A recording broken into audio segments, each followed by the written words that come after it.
2025년 2월 23일 일요일 아침 책쓰기 책 읽어드립니다. 글의 품격 이기주 지음 지은이에 대해서 읽어드리겠습니다. 말을 아껴 글을 쓴다. 쓸모를 다해 버려졌거나 사라져가는 것에 대해 쓴다.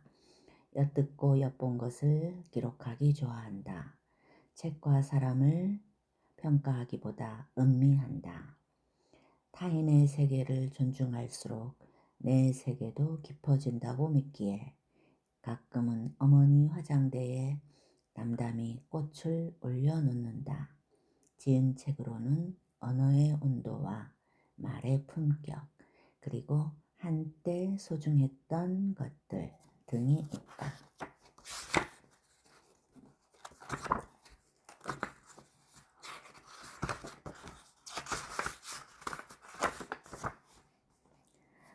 서문의 일부를 읽어드리겠습니다. 삶에서 글이 태어나고 글은 삶을 어루만진다. 세월은 우리를 애워싼 모든 것을 허물어뜨린다. 삶의 유한성 앞에서 인간은 늘 무력하다. 살아가는 일은 서서히 사라지는 일이기도 하다. 내가 먼저 사라지느냐, 나를 둘러싼 사람과 관계가 먼저 사라지느냐 하는 차이만 있을 뿐이다. 그리움의 활동 반경이 평소보다 커지는 날이 문제다. 그런 날이면 우린 책 귀퉁이와 일기장에 한때 소중했던 사람의 이름을 끄적이며 눈물을 떨구곤 한다. 그렇게라도 그리움을 쏟아내지 않고서는 견딜 수가 없기 때문이다. 세상살이를 하면서 마음에 새겨지는 온갖 감정의 무늬가 우리의 손끝을 뚫고 나와 문장으로 태어난다. 그렇다. 삶에서 글이 솟아난다. 어쩌면 우리는 저마다의 삶을 연필처럼 움켜쥐고 글을 쓰는지도 모른다.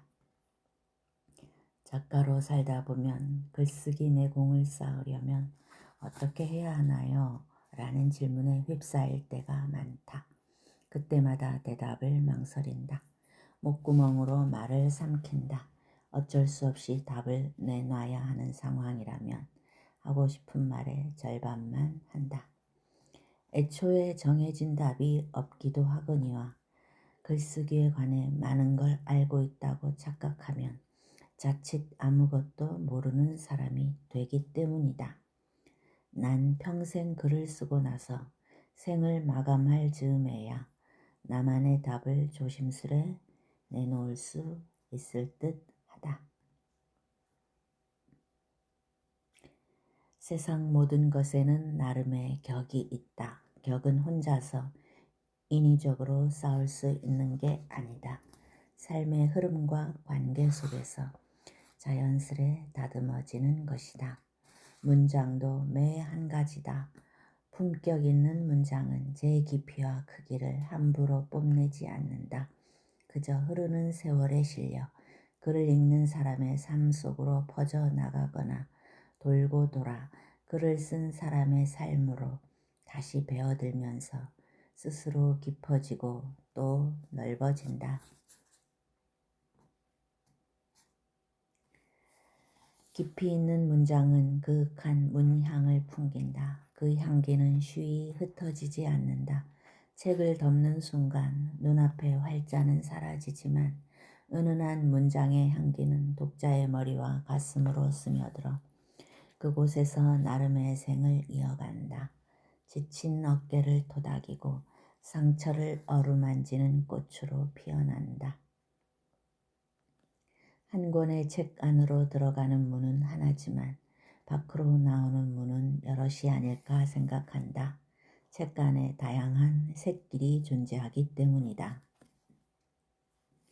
글의 품격을 가로지르는 무수한 활자의 길을 각자의 리듬으로 자유롭게 거닐었으면 하는 바람이다.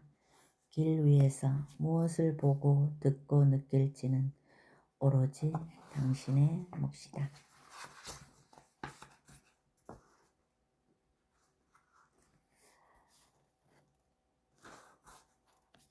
본문의 일부를 읽어드리겠습니다.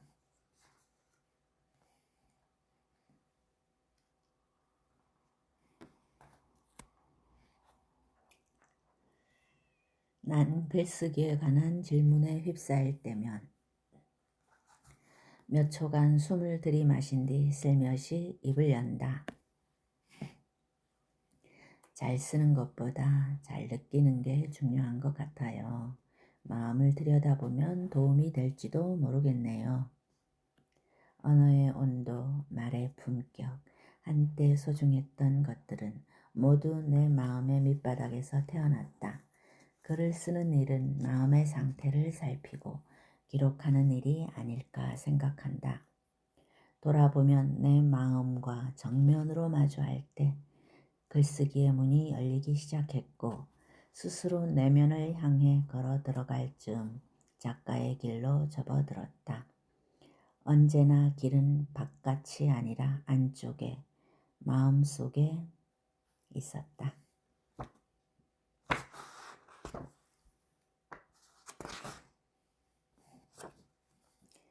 그렇다면 도대체 마음의 정체는 뭘까? 어떻게 작동하고 어떻게 멈추는 걸까? 아니, 멈추는 순간이 있기는 할까? 마음은 텅 비어 있을까? 아니면 감정과 기분으로 물들어 있을까? 글쎄다, 적어도 한자 문화권에선 마음의 가치를 높이 샀다.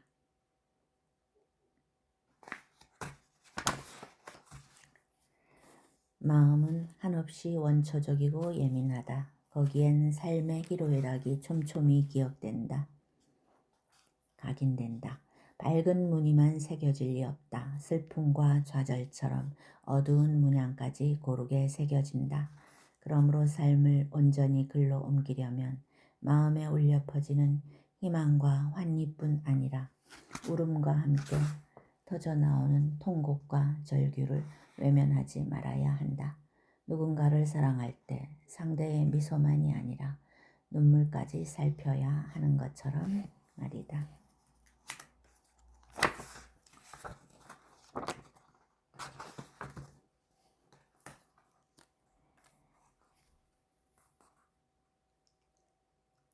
해밍웨이뿐 아니라 모든 작가는 독자의 가슴에 가닿는 도입부를 쓰기 위해 펜촉을 겨냥한다. 첫 문장은 말 그대로 작가와 독자가 처음으로 대면하는 순간이기 때문이다.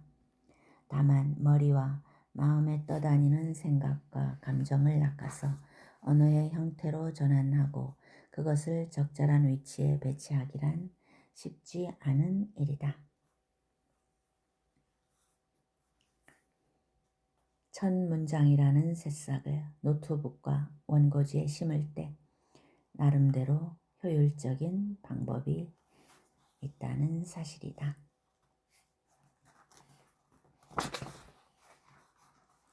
살다 보면 몸과 마음의 그림자처럼 달라붙어 우리를 놓아주지 않는 두려움이 있다.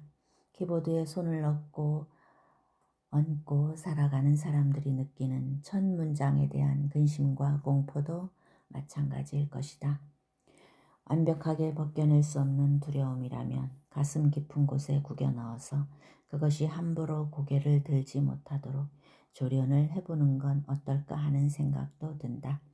첫 문장에 대한 두려움은 있는 힘을 다해 싸우거나 극복해야 하는 대상이 아니라 그저 적당히 품고 지내야 하는 건지도 모른다. 글쓰기의 일부로 여기면서 말이다. 작가는 자유로운 직업이다. 삶의 이쪽에서 저쪽으로 어떤 원칙도 형식도 없이 자기만의 방식으로 자유롭게 건너갈 수 있다. 누군가 이기주 작가는 다시 태어나도 작가가 되고 싶으세요? 하고 물으면 나는 잠시 고민하는 척은 하겠지만 결국 물론입니다 라고 답할 것 같다. 다만 작가는 게을러지려면 정말 엄청나게 게을러질 수 있는 직업이기도 하다. 작가는 대표적인 프리랜서 직업이다. 우리나라에선 프리랜서, 영미권에선 프리랜스. 이는 얼핏 세련된 단어 같지만 서늘한 단어이기도 하다.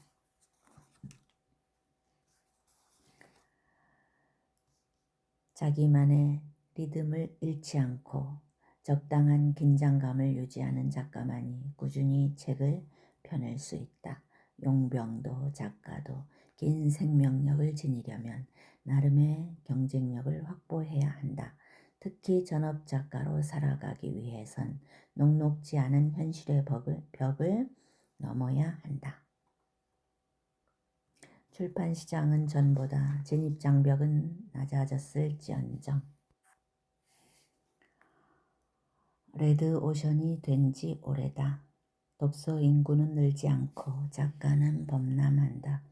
독자의 선택과 부름을 받기 위한 경쟁은 갈수록 치열해지고 있다. 어떻게 해야 이런 현실을 뚫고 작가로서 지속가능한 삶을 이어갈 수 있을까? 단련 없이는 병장기에 날이 서지 않는 법. 나는 매일 나만의 도장에서 나를 둘러싼 현실에 촉수를 들이우며 글감을 찾거나 문장을 담금질한다. 맨부커상과 노벨문학상을 모두 받은 소설가 네이딘 고디머는 감옥에서도 글을 쓸 수 있으므로 작가에게 풍경은 필요하지 않다고 말한 바 있다. 하지만 난 아직 그런 경지에 이르지 못해서인지 발품을 팔아야만 글감을 찾는 편이다. 덧없이 흘러가는 구름이든 바람결에 춤을 추는 나뭇잎이든 내 눈동자에 뭔가를 담아야 직성이 풀린다. 글감을 찾는 일은 기차역 사물함에 보관한 물건을 찾는 것이 아니라 해변을 걷다가 우연히 독특한 모양의 돌멩이를 발견하는 일에 가깝다. 한 곳에 말뚝을 박고 정주하기보다 사막을 떠도는 유목민, 노마드처럼 자유롭게 장소를 이동할 때 우연 속에서 의미 있는 글쓰기의 재료를 획득할 수 있다. 물론 좋은 공간의 의미는 단순히 쾌적한 곳이 아니라 몸과 마음이 편안해지는 안식처이자 창의력과 집중력이 향상되는 창작의 공간을 의미할 것이다.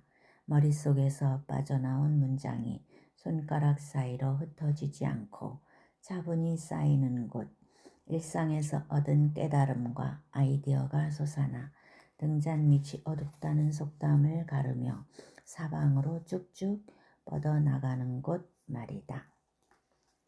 카페가 문장을 모으는 도장이라면 서점은 마음을 다독이고 다스리는 도장이다.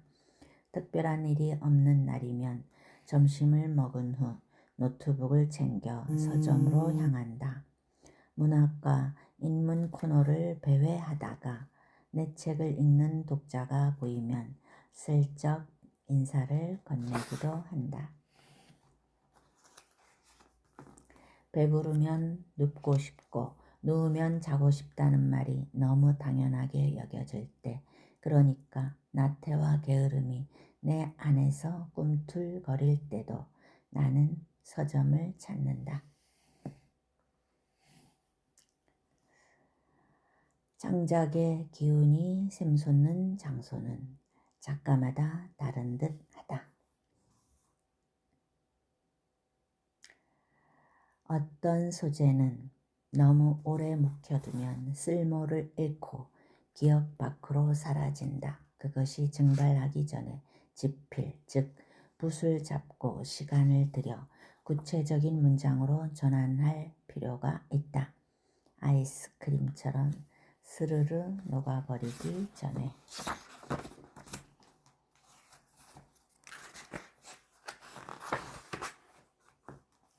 내게 글감은 관찰의 산물이다. 내가 책에 담은 내용 중 상당수는 책상 앞에서 번쩍하고 솟아난 게 아니라 관찰이라는 그물을 당기는 과정에서 함께 건져 올린 것들이다. 삶이라는 마르지 않는 바다를 찬찬히 들여다봄으로써 찰나에서 본질을, 하찮은 것에서 소중한 것을 발견할 수 있었다. 삶은 내 곁을 맴도는 대상들과 오해와 인연을 맺거나 풀어가는 일이다. 그러므로 가까이에서 손을 뻗어 어루만질 수 있을 때 온 감각을 깨워서 상대를 관찰하고 느껴야 한다. 시간이라는 강물에 휩쓸려 내려가기 전에 서로를 들여다보고 헤아려야만 한다. 그리움과 후회를 뼛속에 새겨놓지 않으려면.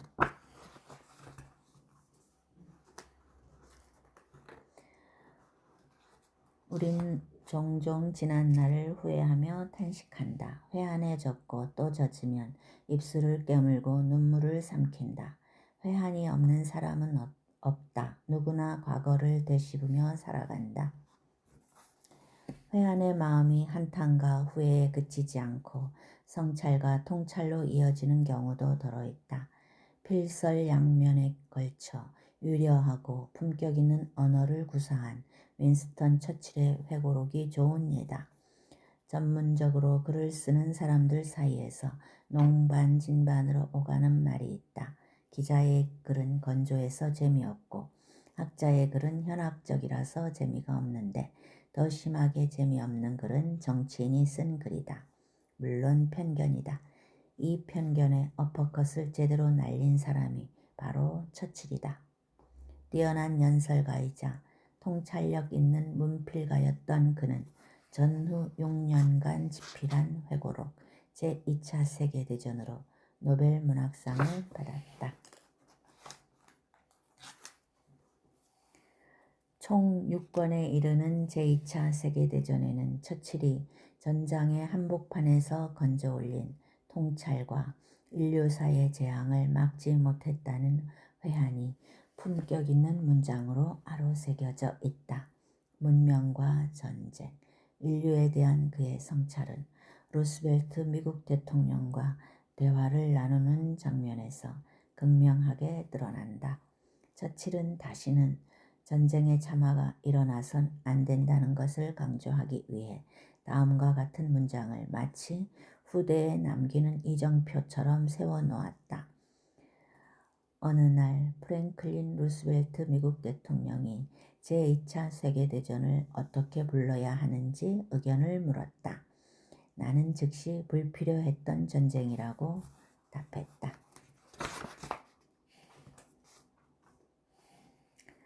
어차피 평생 기억 속을 헤매야 한다면 난 이미 기억에 배어 있거나 언젠가 기억으로 전환될 삶의 희로애락을 몽땅 책으로 옮기고 싶다.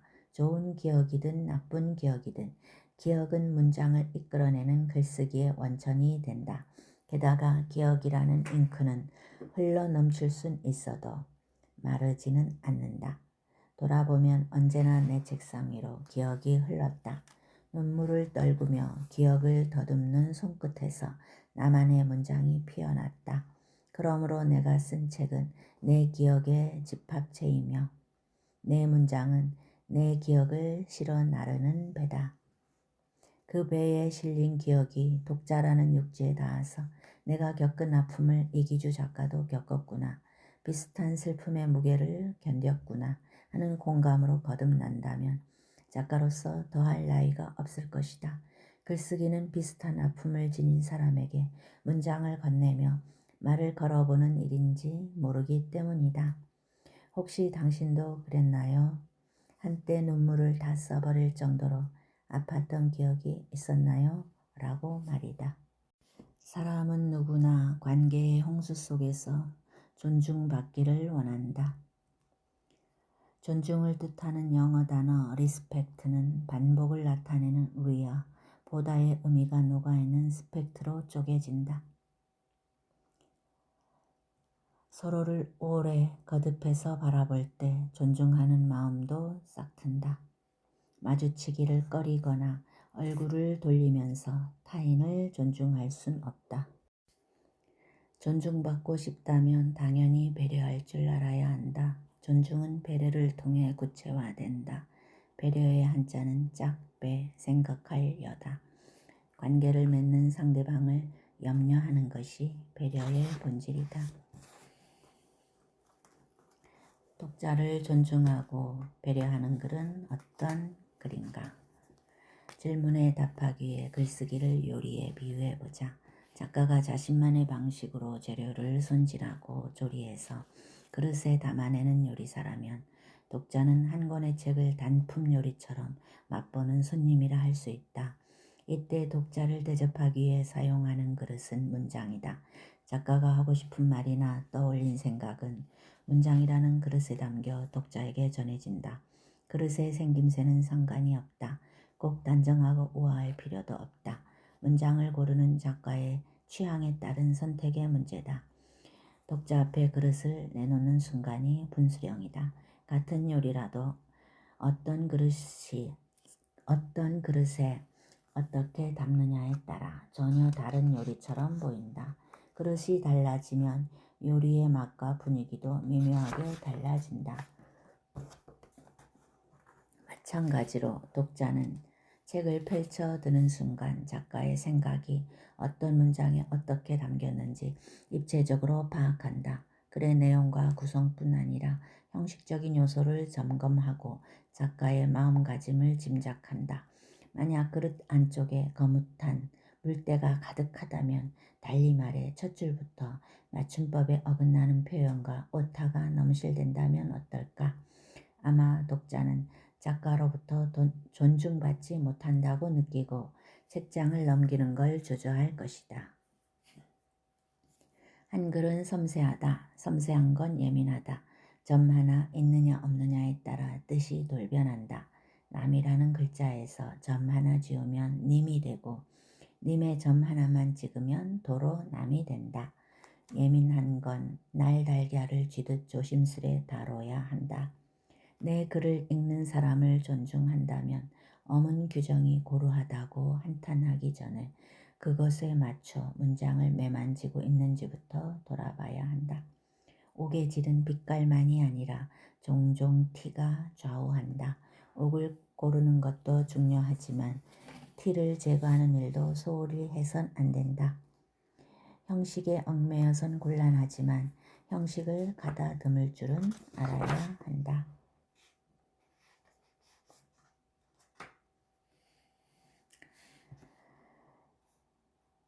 그래서 난 집필을 마무리하기 전에 반드시 어머니께 원고를 보여드린다. 일종의 통가 의뢰인 셈인데 어머니가 이해하기 어려운 부분에 밑줄을 그어서 다시 내게 원고를 건네주면 난 해당 부분을 여러 번 읽어가며 쉽고 명확한 문장으로 다듬는다.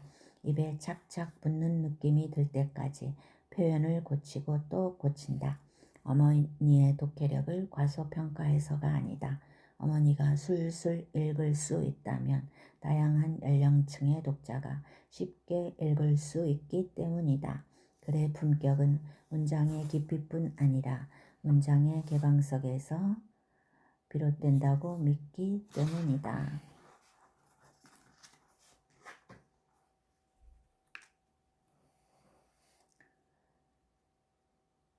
좋은 글이란 과연 어떤 글일까? 아니, 좋은 글에 대해 함부로 말할 수 없으므로 질문을 바꿔보자. 나는 독자를 배려하고 존중하고 있는가? 나는 어떤 글을 쓰면서 작가로 살아가고 있는가? 사인회가 끝난 뒤 바닥을 알 수 없는 바닷속으로 빠져들듯 내가 떠올린 질문 속으로 잠겨 들어갔다. 시간이 꽤 지났지만 여전히 나는 그 질문 속에서 헤엄치고 있는 것 같다. 다만 꽤 오랜 시간 밀도 있게 헤엄치며 고민한 덕분에 한 가지만은 확실히 말할 수 있다. 나는 앞으로도 어머니께 내 주변의 소중한 사람에게 이야기를 건네듯 글을 써나갈 것이다. 내 문장이 누군가에게 한 송이 꽃이 되기를 기대하면서.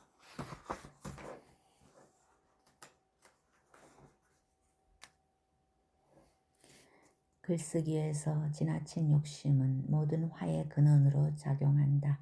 머릿속에 맴도는 생각을 문장으로 전환하는 것이 글쓰기의 근간인데 무조건 잘 써서 독자의 시선을 단숨에 사로잡겠다는 과욕이 앞서다 보면 자칫 어깨에 힘이 들어가기 마련이다.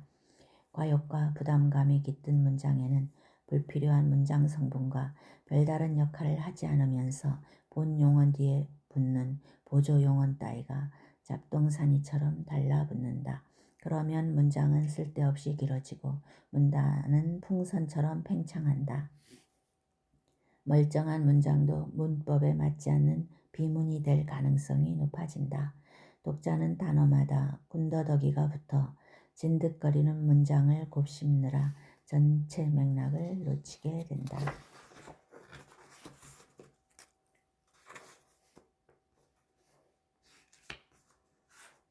문득 되짚어본다. 나 역시 한 권의 책에 무조건 많은 이야기를 담으려 애쓴 적이 있었다. 욕심이라는 칼로 내 문장에 화려한 무늬를 새겨 넣어야 많은 독자가 읽어줄 것 같았다. 글쓰기에 대한 과욕은 늘 지평선 같았다. 걷다 보면 그 끝에 쉽게 닿을 수 있을 것 같았으나 가도 가도 매번 도착할 수가 없었다. 욕심은 경직으로 이어졌다. 어깨에 힘이 들어갈수록 단락은 빽빽해졌고 문장은 딱딱해졌으며 글의 품격은 곤두박질했다. 에세이와 인문 분야에 속하는 책을 주로 쓰는 나로선 그런 문장으로 독자의 공감을 얻는 데 한계가 있었다. 언어의 온도를 지필하는 과정에선 더 쓰기보다 덜 쓰는 데 주력했다. 내용을 꽉 채우지 않고 일부러 덜어내기 위해 애썼다. 그러다 보니 다른 책에 비해 단락 말미에 말줄임표를 많이 넣었다. 아니 말줄임표를 심었다고 할까. 독자에게 전하고 싶은 내 생각과 마음이 생략을 나타내는 문장 부호에 은근슬쩍 묻어나도록 했다. 프랑스의 수필가 도미니크 르로는 심플하게 산다라는 책에서 우리는 공간을 채우느라 공간을 잃는다 라고 했다. 어디 공간뿐이랴. 우린 종종 문장을 채우느라 문장을 잃는다. 욕심이라는 손잡이 없는 칼을 필사적으로 허공에 내두르면서 오전에는 가급적 원고를 쓰지 않으려 한다. 그저 집과 서점과 거리에서 생각과 문장을 끌어모으면서 엄벙하게 시간을 흘려보내는 편이다. 작가의 일상에서 가장 중요한 시간은 글을 쓰는 시간이 아니라 글을 쓰지 않는 시간이 아닐까 생각한다. 책상을 마주하게 있을 때보다 책상을 벗어날 때 얻는 아이디어가 실제 집필 과정에서 훨씬 유용하게 활용되는 것 같다. 문장을 작성하지 않는 시간에 어떤 생각을 하고 글쓰기에 필요한 재료를 어떻게 수집하느냐에 따라 최종적으로 책에 새겨지는 문장의 밀도와 깊이가 달라진다고 할까. 나는 초저녁의 작가다. 내게 아침과 오후는 생각을 축적하는 시간이고 어두워질 무렵은 문장을 분출하는 시간이다.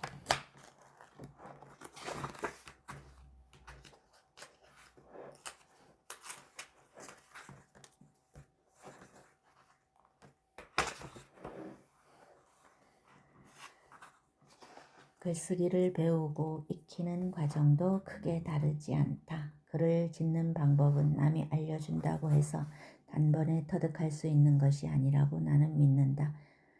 언론인 시절과 작가의 삶을 되짚어 보건대 글쓰기 책을 뒤적이거나 유명 작가의 작법을 흉내낼 때보다 누가 시키지 않아도 알아서 글을 쓰는 버릇을 들이고 그것이 습관으로 굳어졌을 때 내게 가장 적합한 글쓰기 수단과 방법을 찾아낼 수 있었다.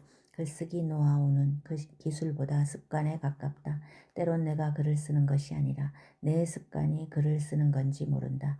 습관이 스스로 미끄러지고 번지면서 내 삶의 여백을 진하게 물들이는지 모를 일이다.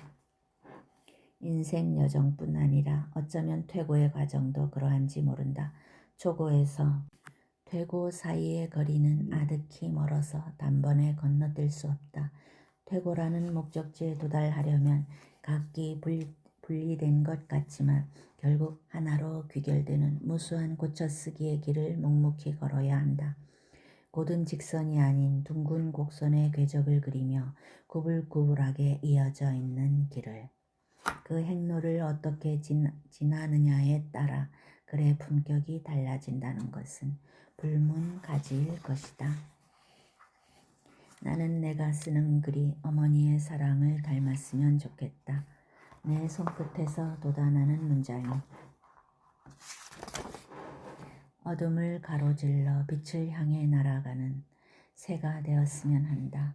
그 새들이 누군가의 삶을 밝은 쪽으로 안내하기를 바란다.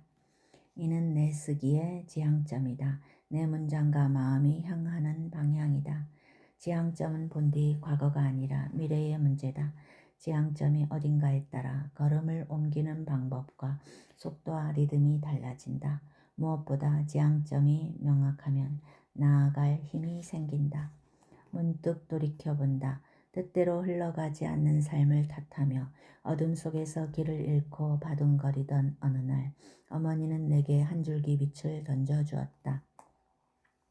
절망의 구름을 뚫고 내리꽂히던 빛의 입자를 따라가 보니 그곳에서 커다란 빛의 줄기를 어루만질 수 있었다.